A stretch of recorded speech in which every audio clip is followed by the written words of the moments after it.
गाड़ी 12 लाख की खरीदो और 9 लाख की बेच दो, या 9 लाख की खरीद के 7 लाख की बेच दो। कैरेमल वाले पॉपकॉर्न खाओ, सिनेमा जाओ, मूवी देखो, जो जैसा कहता है वैसा वैसा करते जाओ। बस यही तो है हमारे देश की सबसे लार्जेस्ट पॉपुलेशन का फंडा, द टैक्स पेयर्स। अरे नहीं, माफ करना, the middle class. And believe it और नॉट, हमारी ये द मिडिल क्लास पॉपुलेशन एक बहुत मेजर मेल्ट डाउन फेस करने वाली है। एक ऐसा तूफान जिसका आप भी अंदाजा नहीं लगा सकते। ये रिपोर्ट बताती है कि सिर्फ और सिर्फ एशिया पैसिफिक रीजन ऐसा है जहां दुनिया की 60 से 70% मिडिल क्लास पॉपुलेशन पाई जाती है, जिसमें सबसे आगे है चाइना और उनके पीछे हैं हम यानी इंडिया, जहां लगभग 350 मिलियन लोग यानी 35 से 40 करोड़ मिडिल क्लास पॉपुलेशन वास करती है। और आज चाहे मूवीज देख लो, यूट्यूब वीडियोस देख लो या फिर कोई न्यूज चैनल, हर जगह एक ही टॉपिक छाया हुआ है, मिडिल क्लास। ये हमारे देश में सबसे ज्यादा सुनाई देने वाला शब्द है। शायद इसलिए देश में हर कोई अपने आप को मिडिल क्लास की उपाधि देता है। नेता इलेक्शन में इनके लिए सच्चे वादे करते हैं, टीवी में हीरो को आईएएस बना देते हैं और रियल लाइफ में बेचारे को ऐसा दिखाते हैं जैसे उसके पास कुछ है ही नहीं। पर क्या हो अगर मैं कहूँ कि आज हमारे देश में मिडिल क्लास की जो हालत है ना, उसके लिए ना तो सरकार जिम्मेवार है, ना बॉलीवुड, ना यूट्यूब और ना अखबार, बल्कि जिम्मेदार है तो मिडिल क्लास के विचार और उसकी ये गलतियां जो उसे एक ऐसे तूफान की तरफ लेकर जा रही हैं जहां से खाने के लिए जीवन में सिर्फ पॉपकॉर्न ही बचेगा और कुछ नहीं। और वो तूफान क्या है और वो कैसे रातों रात आपकी कमाई जमा पूंजी उड़ा सकता है, जानने के लिए बने रहो और अपनी बर्बादी का कारण खुद देखो। जिसमें सबसे पहले आता है मिस्टेक नंबर 1। दीदी ने बोला है करने का तो करने का, नो टैक्सेशन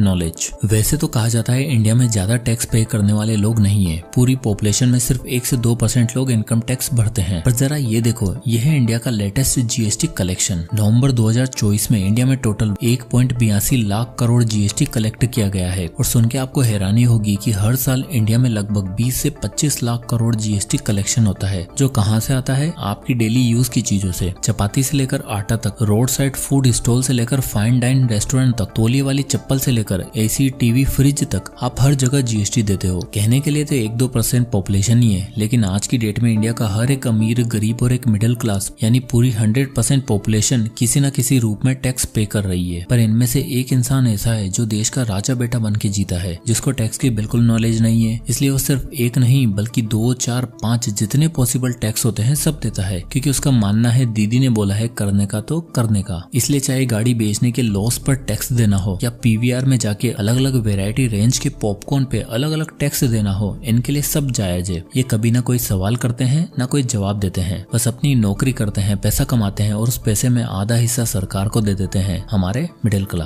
क्लास पॉपुलेशन को नहीं जानना कि टैक्स स्लैब में क्यों चेंजेस हुए हैं, उसे नहीं जानना कि वो अपनी सैलरी में से टीडीएस डिडक्शन क्लेम कर सकता है। मिडिल क्लास को नहीं जानना कि गाड़ी के लॉस पे 18% टैक्स देना है या प्रॉफिट पे या फिर एक्चुअल कार की वैल्यू पे। उसे नहीं जानना कि आखिर कैरेमल पॉपकॉर्न पे 18% जीएसटी क्यों चार्ज हो रहा है, और इसलिए जाने अनजाने में वो आज इस देश का लार्जेस्ट जीएसटी टैक्स कंट्रीब्यूटर है। अब मिडिल क्लास लोगों के पास इतनी समझ नहीं है कि जो 25,000 या 50,000 का टैक्स हम सरकार को देते हैं, उसमें से लीगली हम 12 से 15,000 का डिडक्शन क्लेम करके बेनिफिट ले सकते हैं। लेकिन नहीं, हमें तो मतलब है एंजॉयमेंट और फैमिली की खुशियों से। सही मायनों में बोलूं तो करंट खुशियों से भले ही फ्यूचर की वाट क्यों न लग जाए। और फ्यूचर की वाट इसलिए क्योंकि हम मिडिल क्लास लोगों को बचपन से एक रोग लगा दिया जाता है। मिस्टेक नंबर 2, सबसे बड़ा रोग, क्या कहेंगे लोग, इम्पल्स बाइंग। अब हम मिडिल क्लास लोगों की दिक्कत ये है कि हम बड़ी जल्दी किसी भी चीज के लिए इन्फ्लुएंस हो जाते हैं, फिर चाहे वो एजुकेशन हो, कोई नई जॉब या फिर ट्रेवल डेस्टिनेशन। हम अक्सर वही करना पसंद करते हैं जो बाकी लोग कर रहे होते हैं, क्योंकि हम दिमाग से तो रिच होते हैं और जेब से मिडिल क्लास, पर फिर भी जहाँ जो दिखा वो खरीद लेते हैं और शिकार हो जाते हैं इम्पल्स बाइंग का। 25 साल की अमिता देसाई जब एक क्विक कॉमर्स प्लेटफॉर्म से अपने लिए घर का सामान ऑर्डर कर रही थी, तब उन्हें एक मैसेज आता है, order will be delivered in 30 minute. जब उन्होंने वो मैसेज खोला तब उन्होंने एक स्पंज क्लीनर का ऐड देखा जो चकाचक क्लीनिंग करता था। उन्होंने बिना कुछ सोचे समझे उसे भी ऑर्डर कर दिया और अपने लिए मंगवा लिया। एक डेटा सोर्स बताता है कि आज की डेट में 30% एवरेज ऑर्डर वैल्यू सिर्फ और सिर्फ इम्पल्स बाइंग और स्मार्ट एड स्ट्रेटेजी का नतीजा होते हैं। यानी अगर किसी इंसान को 150 रुपए का कोई सामान ऑर्डर करना होगा तो उसे स्क्रीन पर ऐसी चीजें दिखाई जाएंगी जो उसे लगेगा कि काम की है और मिल रही है तो उठा लो। और इसी चक्कर में वो सामान घर पर तो आ जाता है पर कभी सही से उसका यूज नहीं हो पाता।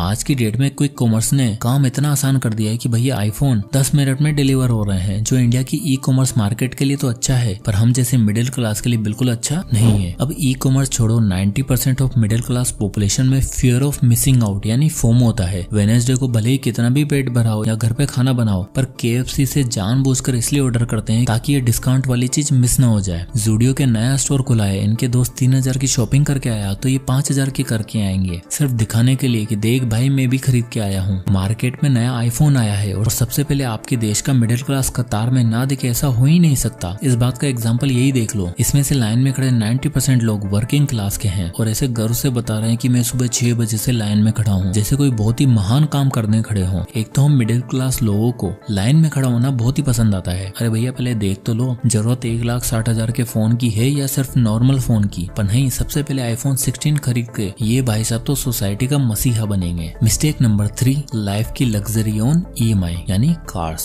इंडिया में अगर आपको अपना क्लास दिखाना है और लाइफ में अपग्रेड चाहिए तो आपकी लाइफ की लग्जरी बनती है आपकी कार, वो भी ब्रांड न्यू कार। अब मिडिल क्लास लोग अपनी लाइफ में कुछ माइलस्टोन बनाते हैं, पहले नौकरी का माइलस्टोन, फिर अपनी मोटर बाइक और फिर सबसे बड़ा माइलस्टोन आता है गाड़ी का। वेल उससे ही बड़ा एक माइलस्टोन है जो आगे डिस्कस करेंगे, बट उससे पहले 2023 की डेलोइट का ये सर्वे बताता है कि इंडिया में मोस्टली लोग गाड़ी खरीदते समय गाड़ी की कॉस्ट के ऊपर अपना लग्जरी एक्सपीरियंस देखते हैं, इसलिए 47% लोग 10 से 25 लाख तक की गाड़ी खरीदना पसंद करते हैं। अब सोचने वाली बात यह है कि एक इंसान जिसकी नेटवर्थ करोड़ों में होगी वो 25 लाख की गाड़ी तो खरीद भी ले, बट उनकी संख्या है कितनी इंडिया में, और गरीब इंसान इतने खर्चे करने के बारे में सोच नहीं सकता, तो बचा कौन? Middle class. यानी 47% लोग वो हैं जिनकी मंथली इनकम 30 से 80 हजार है और ये निकल रहे हैं 25 लाख की गाड़ी खरीदने। क्यों? क्योंकि आजकल सारा काम आसान बना दिया है ना EMI ने। आज की डेट में गाड़ी चाहे 10 लाख की हो या 20 लाख की या फिर 50 लाख की, आपको सब में EMI ऑप्शन तो मिल ही जाता है। अब एक मिडिल क्लास इंसान को लगता है कि ये EMI ऑप्शन हम जैसे लोगों के लिए तो बनाया गया है, लेकिन जरा और देखो ये EMI ऑप्शन आपका क्या हाल कर सकता है। तो मान लो आप शोरूम में जाते हो और आपको एक गाड़ी पसंद आती है जिसका प्राइस है 12 लाख रुपए। वैसे इन्फॉर्मेशन के लिए बता दूं तो ये साल 2023 से 2025 की सबसे ज्यादा बिकने वाली गाड़ी है। अब आपने मन बना लिया है कि गाड़ी चाहिए तो यही वाली, डाउन पेमेंट करी 2 लाख की और 10 लाख की अमाउंट पर आपने महीने की 20,000 की EMI बनवा ली और गाड़ी लेकर निकल गए। अब ऐसे में मोस्टली लोगों को लगता है चल यार मेरी सैलरी तो 50-60 हजार है, उसमें से 20,000 कंफर्ट में चला भी गया तो क्या फर्क पड़ता है, इसलिए ले लो। पर असल में 20,000 पर मंथ की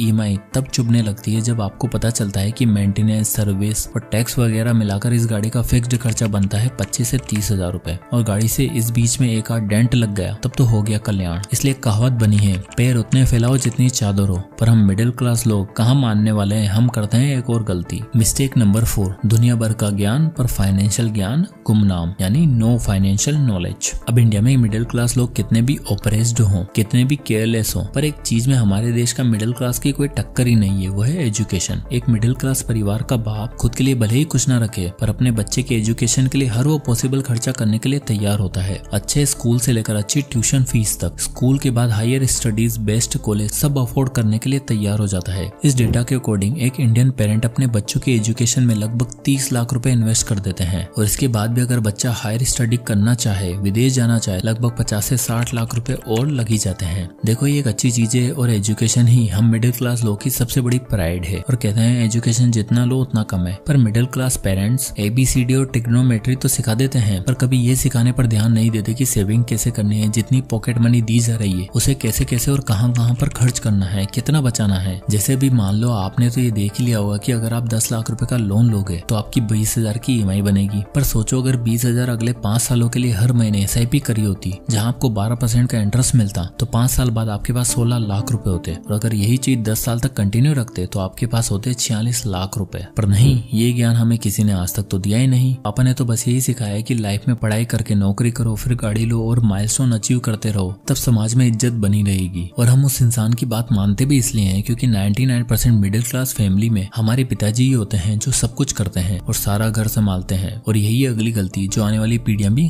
करती हैं। मिस्टेक नंबर 5, सबका मालिक एक single income source. Middle class लोग बड़े खुददार और सेल्फ डिपेंडेंट होते हैं, इसलिए इनका मानना है कि पूरे परिवार का एक सोल प्रोवाइडर मैं बनूंगा, और अपने कंधों पर सारा भार उठाकर निकल पड़ते हैं पैसा कमाने। देखो यार, एक गरीब आदमी को न ही ब्रांड्स का शौक होता है और न ही किसी शो ऑफ का, तो उनके घर में जितने ज्यादा लोग होते हैं वो उतना काम करते हैं। बाप नौकरी करके 20,000 पर मंथ कमा रहा होता है, माँ कोई काम करके 6-7 हजार रुपए कमा ही लेती है, एक बेटा स्विगी जोमेटो में डिलीवरी बॉय की जॉब करता है जहाँ से 20-22 हजार रुपए आ जाता है, और बेटी ट्यूशन क्लासेस लेती है और महीने का 10 से 12 हजार रुपए कमा लेती है। यानी अगर इनकी फैमिली इनकम देखी जाए तो 20,000 plus 7,000 plus 12,000 plus 22,000 equal to 61,000 रुपए। अब जरा हमारे मिडिल क्लास की स्ट्रेटेजी देखो। घर में कमाने वाले अकेले सुरेंद्र जी जिनकी तनख्वाह है 60,000 रुपए, घर में 2 बच्चे, वाइफ और माता जी हैं, तो जरा एक बार सुरेंद्र जी की रिलेटिव इनकम निकालते हैं पर फैमिली मेंबर 60,000 डिवाइडेड बाय 5 यानी कि होगा 12,000 रुपए ईच। और इसी 60,000 में खाना पीना, रेंट, बिजली, पानी, एंटरटेनमेंट, स्कूल फीस, EMI सब खर्चे हटा दो तो सुरेंद्र जी एक्चुअल में महीने का बस 10 से 12,000 रुपए ही कमा पाते हैं। यही सबसे बड़ी प्रॉब्लम है हम मिडिल क्लास लोगों में। हमें समाज की इतनी चिंता होती है कि हम अपने घर के किसी और सदस्य को कोई काम करने के लिए कहते ही नहीं है। सारा बार सारी फरमाइशें अकेले ही पूरी करते हैं, जबकि थोड़ी स्किल सीख कर और नॉलेज की मदद से घर के बाकी लोग भी कितनी इनकम जनरेट कर सकते हैं, जिसको आप एसेट बिल्ड करने में यूज कर सकते हो। पर नहीं, और ऐसा नहीं कि उन्हें घर से बाहर जाके काम करना पड़ेगा। आजकल ऑनलाइन ही इतने सोर्सेज हैं कि घर बैठे भी काम हो सकता है, बट हम सब अकेले करेंगे और इन्वेस्टमेंट वगैरह नहीं करेंगे, क्योंकि पहली बात तो पैसा बचेगा नहीं, और अगर बचा तो उसे बैंक में डालकर लॉक कर देंगे। मिस्टेक नंबर 6, रिटायरमेंट मतलब घर, बंगला और कर्जा, द होम लोन। एक आम इंसान का रिटायरमेंट का क्या ड्रीम होता है? एक फिक्स्ड इनकम सोर्सेज, ढेर सारे इन्वेस्टमेंट, अच्छी खासी नेटवर्क और बड़ा घर जिसमें वो अपने परिवार को सभी ऐशो आराम दे पाए। पर एक मिडिल क्लास का कोई ड्रीम ही नहीं होता, क्योंकि रिटायरमेंट का कोई प्लानिंग ही नहीं है। इनका ड्रीम होता है एक अच्छी डिग्री, अच्छा पैसा, EMI पर घर और EMI भरने के लिए एक अच्छी नौकरी, और जब तक लोन चलेगा तब तक नौकरी चलेगी। मिडिल क्लास लोगों की माइलस्टोन की लिस्ट में घर सबसे एंड और सबसे टॉप प्रायोरिटी होती है। इसके लिए पहले मिडिल क्लास लोग 10-12 साल मेहनत करके डाउन पेमेंट का पैसा इकट्ठा करते हैं और 80-85 लाख की प्रॉपर्टी पर 20 लाख की डाउन पेमेंट करके 60 लाख की EMI बनवा लेते हैं। तो आप यहाँ देख ही सकते हो 60 लाख के होम लोन पे आपको कितना मंथली EMI देना पड़ेगा, 53,000 रुपए, और मेंटेनेंस, बिजली, पानी वगैरह सब मिलाकर होता है लगभग 60,000 रुपए। अब जरा लॉजिकली सोचें तो 60,000 पर मंथ देने के लिए आपकी इनकम कम से कम 1 से 1.5 लाख तो होनी ही चाहिए, और उस लेवल तक पहुंचने के लिए एक मिडिल क्लास आदमी को कम से कम 8 से 10 साल नौकरी के देने पड़ते हैं। और क्योंकि बिना किसी इन्वेस्टमेंट और सेविंग बैकअप के ये होम लोन लेते हैं, तो इन्हें अगले 20 से 25 साल और काम करना पड़ता है। यानी टेक्निकली देखा जाए तो एक मिडिल क्लास आदमी कभी रिटायर हो ही नहीं पाता और धीरे धीरे एक ऐसे तूफान में खो जाता है जहाँ वो कभी बाहर आ ही नहीं सकता। तो आप इस तूफान में ना फंसो और ये गलतियां ना करो, इसलिए अगले 2 मिनट बहुत ध्यान से देखना, क्योंकि अब आते हैं इनके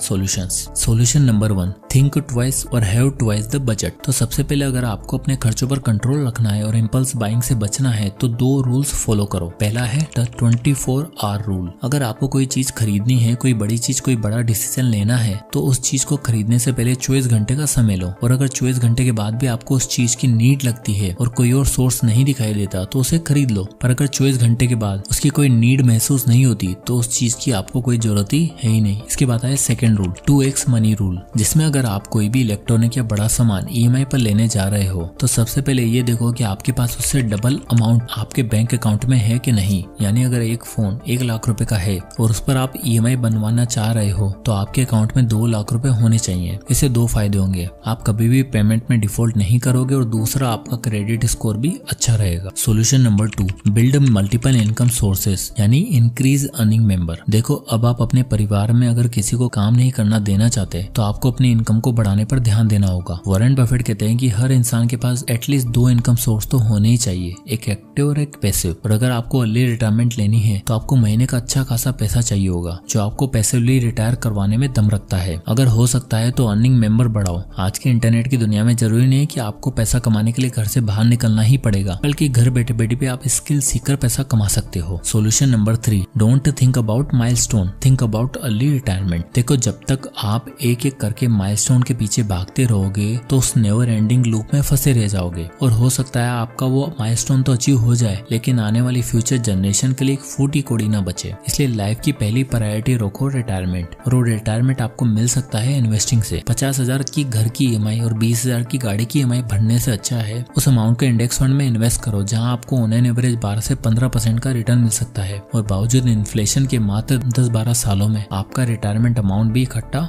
हो सकता है। तो टैक्सेशन की सही जानकारी लो, जहां पैसा बच सके बचाओ, इन्वेस्टिंग से खुद का फ्यूचर भी सिक्योर करो और अपने आने वाली जनरेशन का भी। और अगर अभी भी समझ नहीं आया है तो भैया पॉपकॉर्न खाओ। जय हिंद।